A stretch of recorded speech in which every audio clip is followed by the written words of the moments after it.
Je vais parler du chrétien et du travail, ou bien de la place du travail dans la parole de Dieu. Alors ce dictionnaire dit que le travail désigne toute activité humaine. Dictionnaire elobiete mosala yango ezola kisa mosala nyonso moto akoki kosala. Permettant à la fois de subvenir à ses besoins. O ezo sunga ye ayeba kokokisa ba posa na ye. Donc o ezo sunga biso. Donc à la fois à subvenir à nos besoins. O ezo sunga biso ya ko sunga ba besoin na biso. Et de participer à la production des richesses. Donc en suivant cette définition du travail, nous voyons que le travail est toute activité humaine. Que ce soit vendre, avoir un commerce, travailler dans un bureau, toute activité humaine qui peut subvenir à tes besoins et qui peut te faire participer au développement de ton milieu, à la prospérité de ton milieu, de ta famille, de ta contrée. C'est ça le travail. Et le travail dans la Bible a une très grande place. Parce que dès le commencement, Dieu nous montre qu'il est un Dieu travailleur. Dieu nous montre qu'il n'est pas un Dieu paresseux. Lorsque vous lisez la Genèse, dans Genèse chapitre 1er, vous allez voir que la Bible dit que Dieu a créé les luminaires, il a créé les cieux, la terre, il a créé tout ce qui existe sur la terre.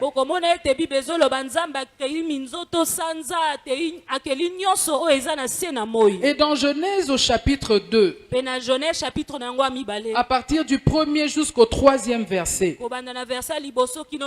la Bible dit que Dieu a travaillé 6 jours et il s'est reposé le 7e jour.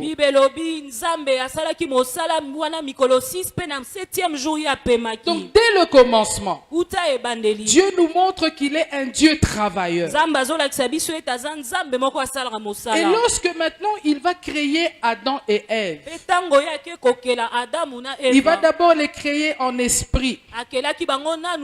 Dans Genèse au chapitre 1er, il va dire à Adam et Ève, assujettissez, dominer, multiplier. C'était un appel au travail. C'était un appel à transformer le monde par le travail, par l'industrie, par la créativité, par le savoir. Alléluia. Amen. Et lorsque maintenant il va placer Adam et Ève dans le jardin d'Éden, il ne va pas les placer simplement pour que Adam et Ève puissent se promener dans le jardin. Qu'ils puissent vivre spontanément de tout ce que le jardin allait produire. Mais lorsque Dieu place Adam et Ève dans le jardin, c'était comme intendant qu'ils puissent garder et qu'ils puissent cultiver le jardin. Donc dès le commencement, Dieu nous montre la place du travail. Et lorsque nous allons encore plus loin, toujours dans l'ancienne alliance, vous allez voir qu'à un certain moment, la manne était tombée pour Israël. Mais lorsque cette manne tombait, elle ne tombait pas directement dans les assiettes ou dans la bouche des Israélites. Il fallait sortir pour aller ramasser cette manne. C'est également l'image du travail. Dans Exode au chapitre 35, vous allez voir que là-bas Moïse parle à Israël. Et qu'est-ce qu'il dit à Israël? Dieu ordonne que vous puissiez travailler 6 jours et que vous puissiez vous reposer le 7e jour. Alors, dans le Nouveau Testament également, Paul parle du travail. C'est pour que vous puissiez comprendre combien le travail a de l'importance pour Dieu. Dans le Nouveau Testament, Paul parle également du travail. Lorsqu'il s'adresse aux Thessaloniciens, dans 2 Thessaloniciens au chapitre 3, Paul va très loin pour leur dire que celui qui ne travaille pas ne mange pas. Mais il dit encore une chose très importante. Il dit: soyez mes imitateurs. Parce que lorsque je suis venu chez vous, je n'ai pas dépendu de qui que ce soit, mais je travaillais. Et il invite les Thessaloniciens à pouvoir imiter Paul, c'est-à-dire à travailler. Donc nous voyons que le travail a une place très importante dans la pensée de Dieu. C'est comme ça que même à travers la parole de Dieu, vous allez voir qu'il y a des promesses de Dieu qui sont liées au travail. Et la parole de Dieu également nous montre les conséquences de ne pas travailler, les conséquences de l'oisivité ou de la paresse dans la vie d'une personne.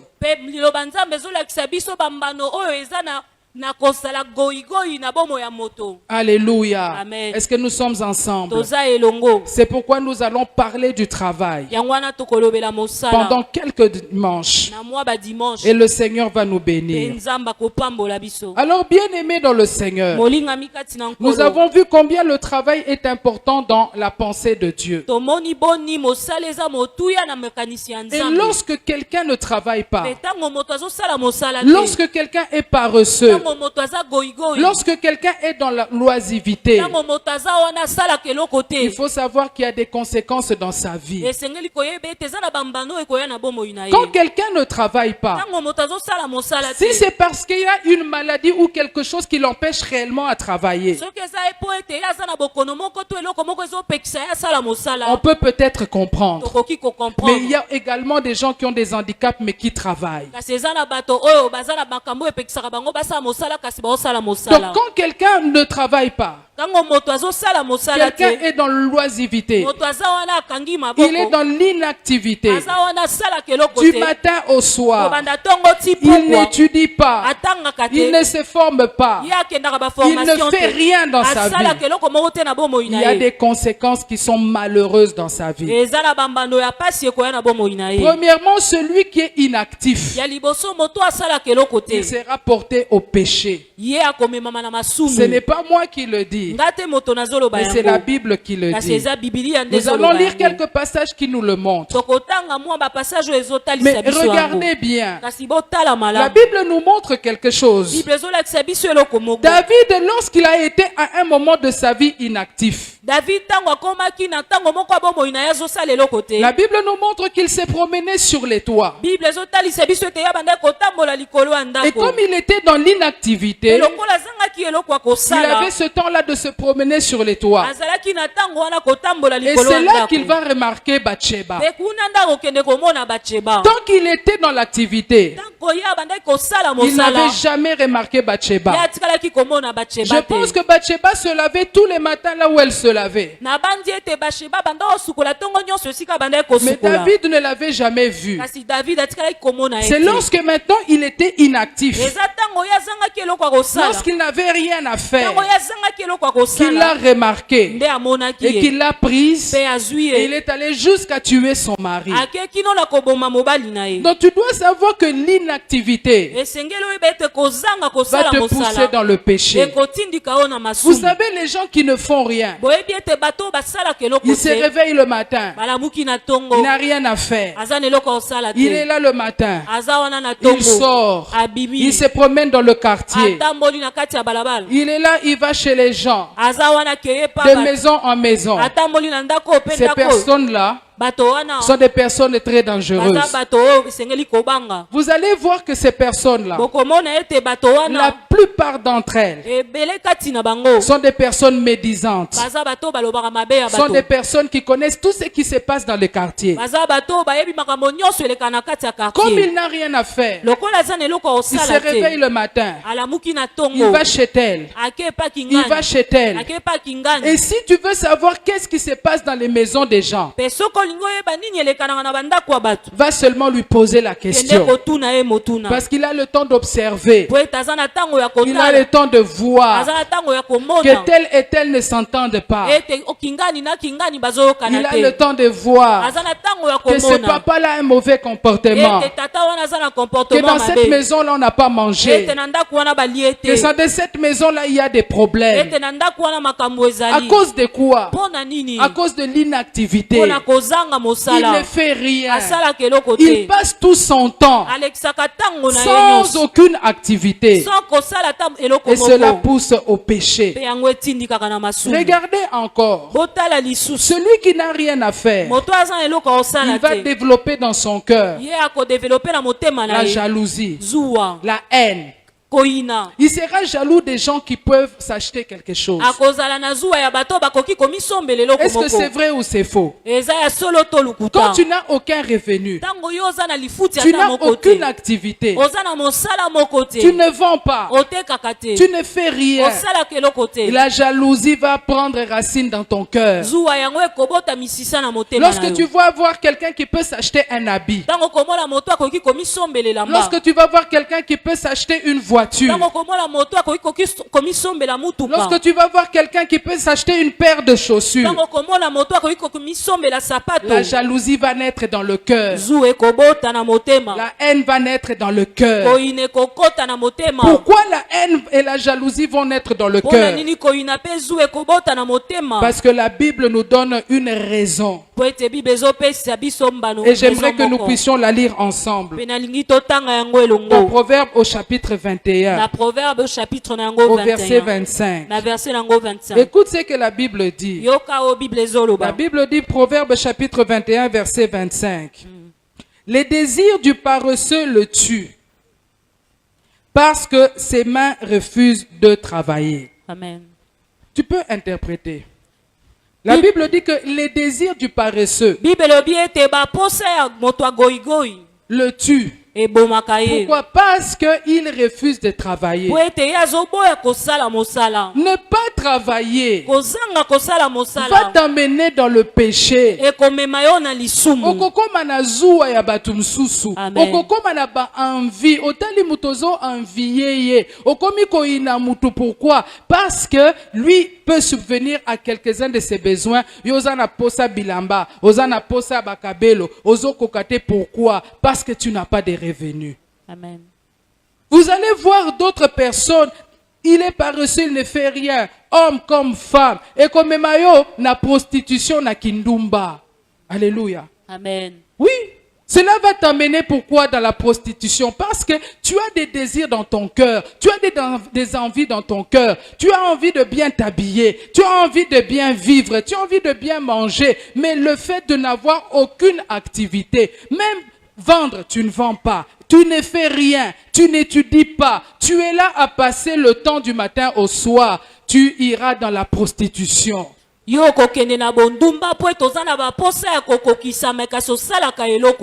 comme ça que nous voyons les femmes, les hommes, ce phénomène de sugar daddy, de sugar mommy. Pourquoi? Parce que c'est lui qui est paresseux, qui ne travaille pas. Il veut l'argent facile. Et qu'est-ce qu'il fait? Il se donne. Moi, sugar mommy, une maman là, qui est là pour t'entretenir, un papa qui est là pour te donner de l'argent.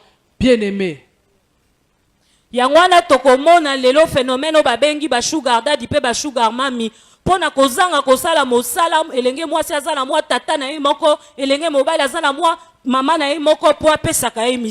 Alléluia. Amen. Regardez bien les personnes qui sont dans le quartier les plus songi, qui critiquent et tout le monde, et les gens du quartier, et les gens de la famille. Ce sont souvent des gens qui ne font absolument rien.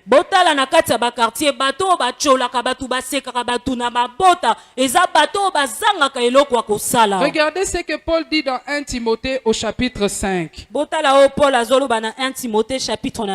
Au verset 13. Écoute ce que Dieu dit. Ce que Paul dit dans 1 Timothée chapitre 5. Amen. Verset 13. Là, il parle des jeunes femmes veuves. Il dit, avec cela étant oisives. Elles sont oisives, elles sont inactives. Elles apprennent à aller de maison en maison. Et non seulement elles sont oisives, mais encore causeuses et intrigantes.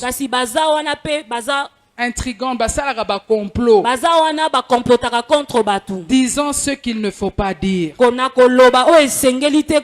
Tu vois dans quoi encore l'inactivité, la oisivité, le manque de travail peut emmener quelqu'un.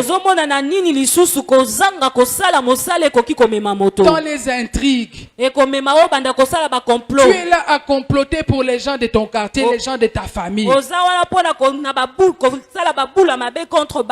là à dire du mal des personnes qui t'entourent. En train de colporter ce qui se passe chez les autres. Pourquoi? Parce que tu n'as rien à faire. Parce que tu n'as aucune activité. Et ce qui est encore plus grave, c'est que beaucoup de gens qui n'ont pas d'activité, des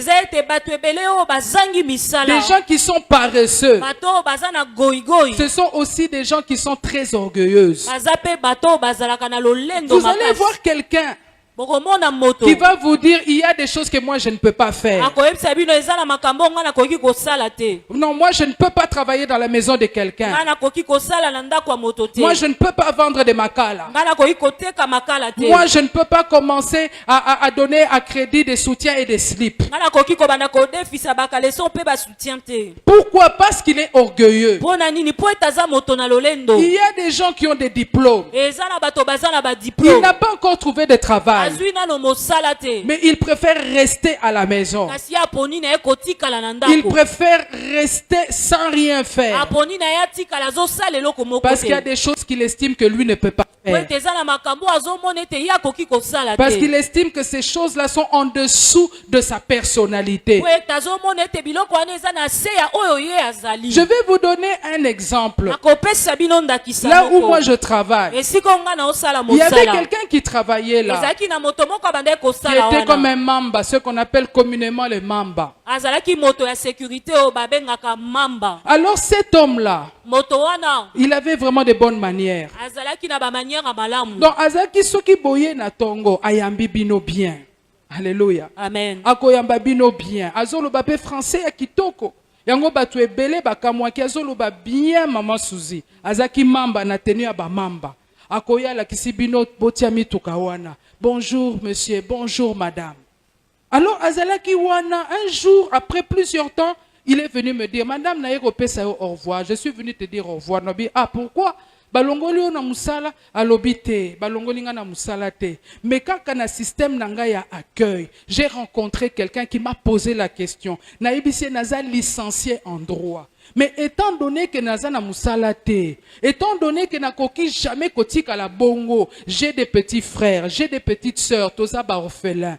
Na kotika la jamais sans inactivité. Sinon te na koiba, sinon te na kokota na ba escroquerie na boi viwana. Alors c'est comme ça que malgré diplôme nanga ya droit, na ndimaki musala oyo, na komi mamba. Et vous savez la personne qui lui avait posé la question, azaki directeur ya société. Aïpsinga, mais on m'a posé la question, Nobi Nazaka licencié en droit. Et c'est comme ça que cette personne lui a dit, yaka na ba dossier na yo, aye na ba dossier et ba engagé quelque part. Et il me dit encore, na musala nanga ya kimamba, le salaire que j'avais, j'économisais pourquoi? Pour pouvoir passer le test, le concours, na comme un jour avocat. C'était un licencié en droit. Alléluia. Mais andimi azalamamba. Na katia école, andimi ba humiliation, ba gangue la cahier, mais simplement pourquoi azaki na posa que qu'il ne dépende des personnes. Azwa mwambongo wana et sungaye pona avenir. Mais tu vas voir quelqu'un qui est orgueilleux. Kasukomona moto azana lolendo. Va travailler dans la maison, ngana koma boy quelque part, ngana sala na ndako ya mutu, naza la femme de ménage, n'a jamais de la vie et bongi nangaite. Mais tu préfères rester sans revenu, tu deviendras un voleur, tu deviendras un mendiant, tu deviendras dépendant des gens et les gens vont commencer à te piétiner et à t'humilier. Okokoma moyibi moto asenga kasinga banda ko dépendre na bato mosusu pe bato babanda ko tambola likolo na yo. Et souvent c'est la raison des gens qui sont orgueilleux. Pe mingi ezalaka raison a bato bazana lolendo. Alléluia. Amen. Et la Bible dit celui qui ne travaille pas, il a des désirs dans le cœur, il n'arrive pas à les assouvir. C'est comme ça qu'il devient rancunier, méchant, motema mabe, envieux. Alléluia. Amen. Alléluia. Amen. Et la Bible nous montre encore que certaines personnes au moment où mutu aboyi na yo ko travailler ba raison olobanini non na Congo musala ezala raté misala ezate na Congo. C'est ce que la Bible dit.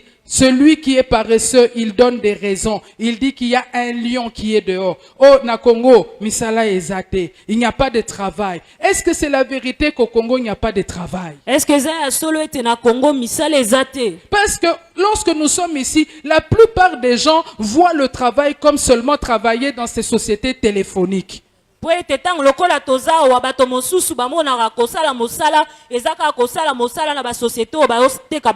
les banques, dans la fonction publique.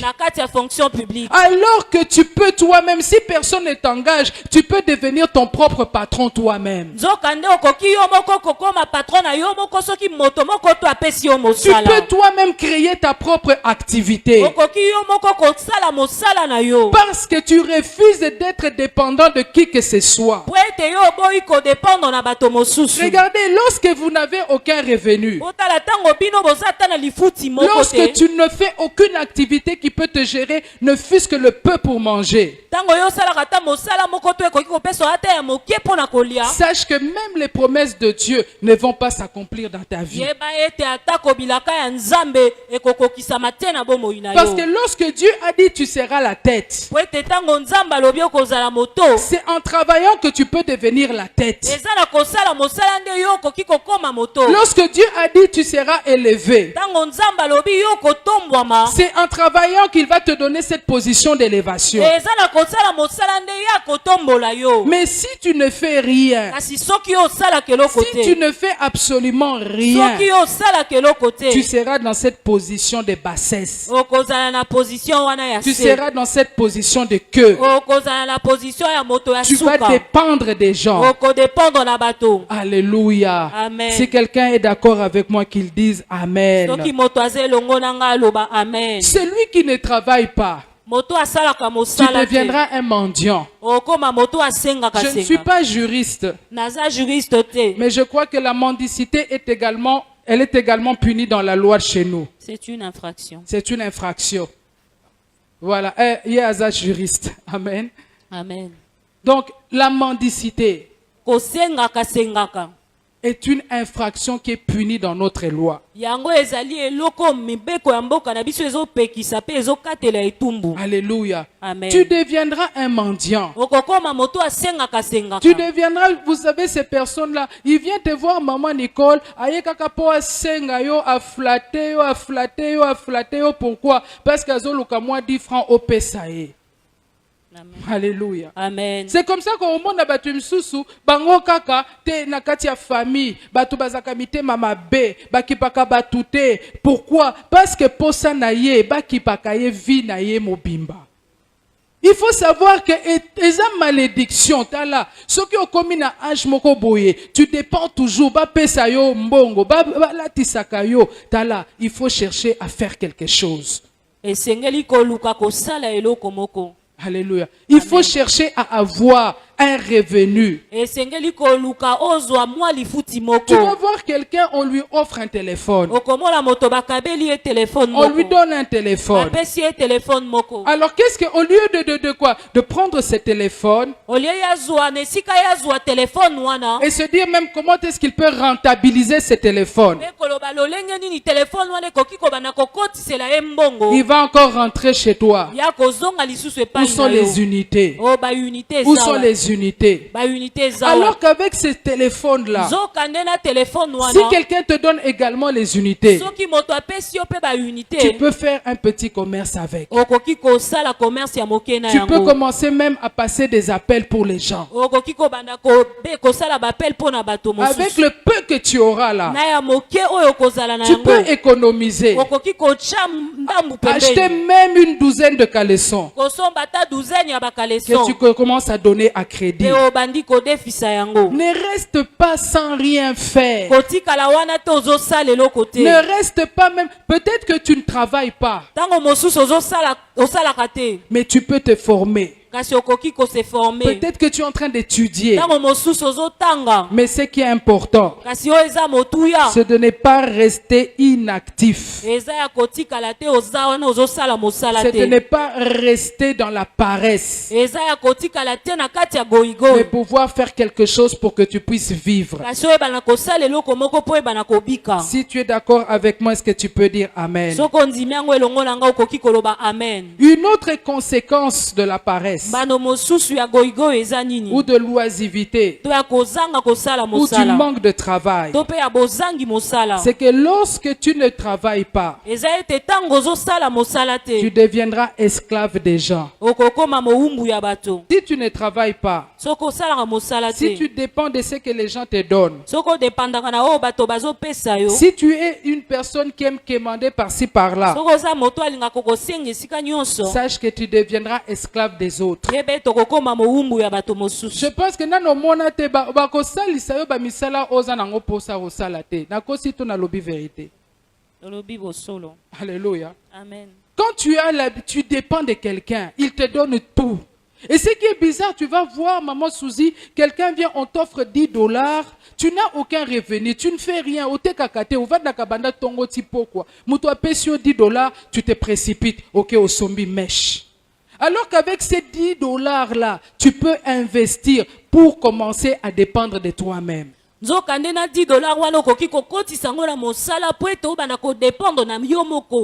des choses que tu peux faire qui vont changer ta vie. Tu peux même, derrière votre maison, tu plantes seulement des légumes. Tu commences à vendre ces légumes-là. Et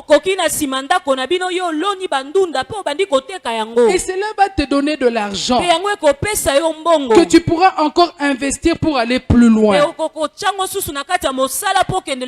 Mais ce qui nous tue, nous les Congolais, c'est parfois l'orgueil. Parce qu'on estime qu'il y a des choses qu'on ne peut pas faire. Si tu ne fais rien, la Bible nous montre ici, tu seras esclave. Tu seras esclave des gens. Le passage dit ceci: la main des diligents dominera.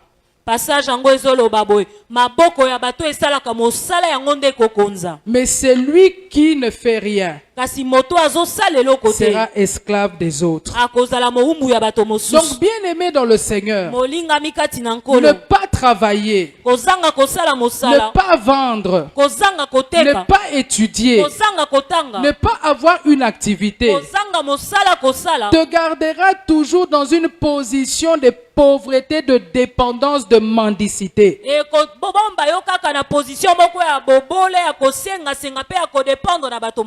Alléluia. Amen. Il sera difficile que tu puisses évoluer, que Dieu puisse te bénir, que tu puisses accéder à un certain niveau quand tu ne fais rien. Même pour nous les femmes, parce qu'il y a des femmes qui pensent que lorsqu'elle se marie, tout ce qu'elle a, C'est l'homme qui doit amener.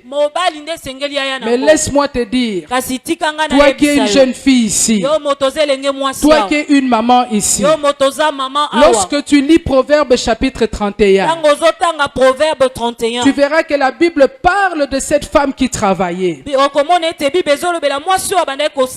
pense pas parce que tu es belle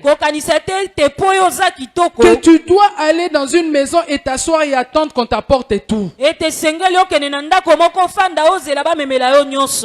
Ève dans le jardin d'Éden, la Bible dit qu'elle avait été placée là pour aider Adam à cultiver et à garder le jardin. Et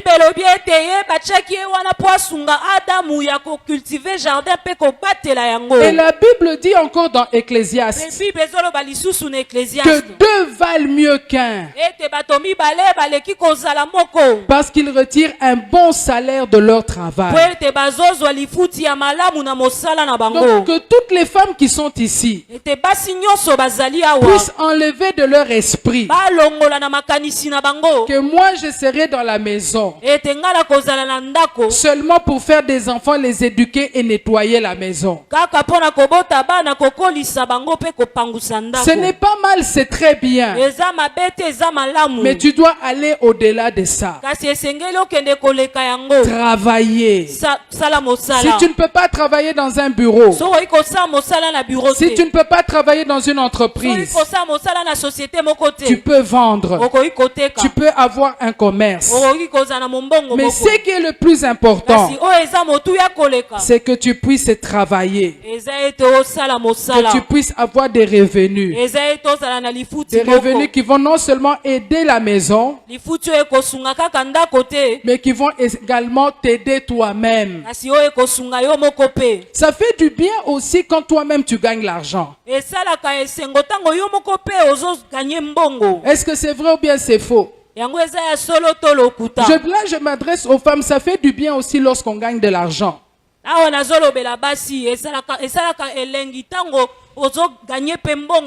Lorsque tu peux aussi sortir l'argent pour pouvoir aux besoins de la maison, cela va te donner aussi du poids et de la valeur. C'est pourquoi il faut enlever de nos esprits, surtout nous les femmes, que nous devons absolument dépendre à 100% simplement de nos maris. Proverbe chapitre 31 nous montre. C'était une femme qui travaillait. C'était une femme qui vendait. C'était une femme qui était créative. C'est pourquoi j'encourage ce matin toutes les femmes qui sont ici. Ne restez pas inactives. Ne restez pas dans l'oisivité. Tout ce que tu peux faire, fais-le. Bien sûr, tout ce qui est dans la volonté de Dieu. Si tu peux vendre, vends. Si tu peux commencer un petit commerce, fais-le. Si tu peux tresser les cheveux, fais-le. Mais fais une activité. Fais quelque chose qui va changer ta vie. Nous allons voir dans les jours à venir comment est-ce qu'on peut mettre en pratique les talents que Dieu nous a donnés. C'est pourquoi je nous encourage tous ce matin à travailler et à avoir une activité. Que nous puissions mettre notre orgueil en dehors, que nous puissions les mettre à côté. La Bible dit d'ailleurs dans Proverbe, ou dans Ecclésiaste chapitre 9 verset 10, que tout ce que ta main trouve à faire, fais-le. Tout ce que ta main trouve à faire, fais-le. Et la Bible dit que tout ça leur procure l'abondance. Donc quand tu veux changer ta vie, Être même utile à la nation. Parce que lorsque même tu travailles, lorsque tu es une activité, cela amène également même le développement de là où toi tu es. Ça amène la prospérité là où toi tu es. Parce que lorsque tu as des revenus, Dieu bénit tes revenus. Tu appliques les principes spirituels par rapport au travail. Tu peux ouvrir des écoles. Tu peux engager des gens dans ta société. Et par toi, tu amènes la prospérité, le développement là où tu es. Mais lorsque tu ne fais rien, lorsque tu n'as aucun revenu, non seulement tu es pauvre toi-même, mais même l'église va en pâtir également. Parce que lorsque tu n'as pas de revenus, tu n'apporteras pas de dîmes. Tu n'apporteras pas des offrandes. Il te sera difficile d'apporter des actions de grâce. De soutenir ton église. C'est comme ça que vous allez voir que même le pasteur devient stressé. L'église n'arrive pas à avancer parce que les revenus ne suivent pas. C'est pourquoi ce matin j'encouragerai toute personne à faire une activité. Même si tu as un diplôme de licence, tu as déposé partout, on ne t'a pas encore engagé. Essaye de trouver une autre activité. Essaye de trouver quelque chose à faire pour que tu puisses avancer dans la vie, pour que tu sois utile, pour que tu ne dépendes de personne. C'est une malédiction que d'être un parasite. Vous savez c'est quoi un parasite? C'est celui qui s'accroche pour vivre aux dépens de quelqu'un. C'est une malédiction. C'est pourquoi ce matin, je t'encourage à travailler. J'ai dit tout à l'heure dans 2 Thessaloniciens, Paul est allé même très loin. Il a dit que celui qui ne travaille pas ne mange pas. Il dit si tu ne travailles pas, ne mange pas. Et là-bas, il dit, il parle des frères qui ne travaillent pas et qui ont mené le désordre. Donc ne pas travailler, c'est également une source de désordre. Tu vas mettre le désordre dans la famille. Tu vas mettre le désordre. Parce que tu vas commencer à haïr certaines personnes parce qu'elles ne te donnent pas. Alléluia. Est-ce que quelqu'un peut me dire Amen? Est-ce que quelqu'un peut dire Amen pour m'encourager? Peut-être que tu ne vas pas aimer l'enseignement de ce matin, mais c'est la vérité. C'est la vérité. Nous devons travailler pour avancer dans la vie, pour que les promesses de Dieu même puissent s'accomplir dans notre vie. Qu'est-ce que Dieu va multiplier s'il n'y a rien à multiplier? Qu'est-ce que Dieu va bénir s'il n'y a rien à bénir? C'est pourquoi regarde ton voisin et dis-lui travaille. Travail. Dis-lui encore très fort, travaille. Travail. Il faut travailler dans la vie. Amen. Alléluia. Amen. Est-ce que quelqu'un est d'accord avec moi? Deviens ton propre patron. Et avance.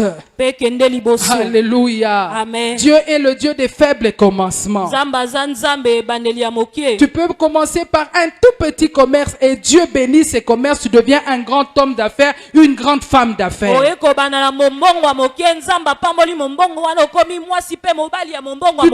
Tu peux travailler dans une entreprise, mais sache que personne ne devient millionnaire avec le salaire qu'il reçoit.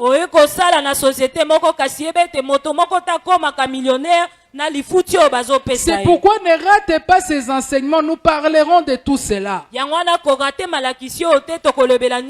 Quand tu vas mettre en principe tous ces principes en activité dans ta vie, tu verras comment Dieu va bénir ton activité.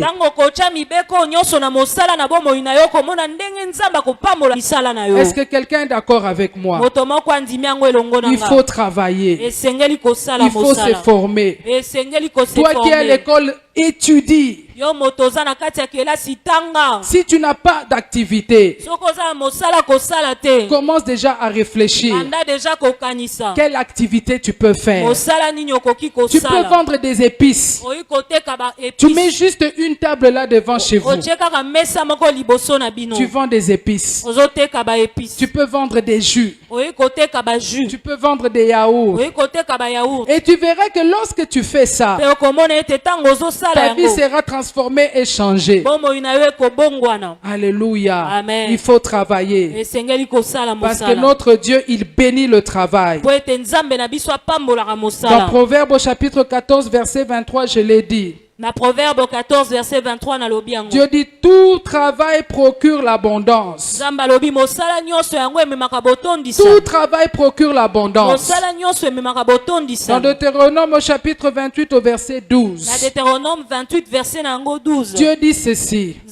Il ouvrira le ciel pour faire tomber la pluie en son temps et pour bénir le travail de tes mains. Pour bénir le travail de tes mains. Dieu va bénir ton travail. Dieu va faire pleuvoir, va faire tomber sa pluie dans ton travail. Pour qu'il puisse bénir l'œuvre de tes mains. C'est pourquoi ce matin j'exhorte quelqu'un. J'exhorte une femme, j'exhorte un homme. J'exhorte un frère et une sœur. Travaille. Si tu travailles déjà, travaille avec diligence. Mais si tu ne fais encore rien, cherche quelque chose à faire. Trouve une activité afin que Dieu puisse bénir ta vie. Afin que tu puisses être la tête selon la promesse de Dieu. Et que tu puisses occuper cette position d'élévation.